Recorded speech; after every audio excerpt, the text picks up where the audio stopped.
Welcome to DWS Market Update. Fixed income is back. This is how the events of the past weeks and months can be summarized. Yields on 10-year German government bonds passed the 3% mark, and 10-year US treasuries are heading towards 5%.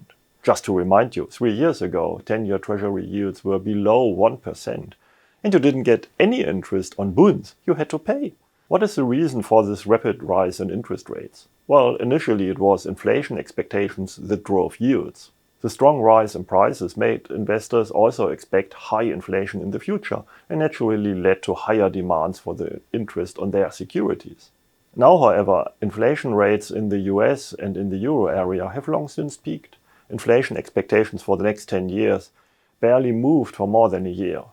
Now other drivers are keeping yields up, be it high debt levels and budget deficits in the US, the prospects of tighter monetary policy in the euro area, and the high budget deficit, for example in Italy, to name a few.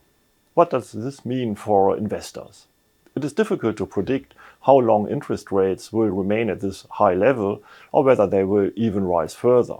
What is certain, however, is that interest rates have now reached an attractive level again. You have to go back about 15 years to find similar high yields. Bonds, not only government bonds but also corporate bonds, are currently offering a return that makes the asset class as a whole look attractive again. And there's something else. In the past, those who used bonds to diversify risk in an equity portfolio had to give up money because of the meager interest rates. That's no longer the case. Our return expectations for stocks and bonds are currently not that far apart. Diversification no longer comes at a cost. With that, I say goodbye until next time.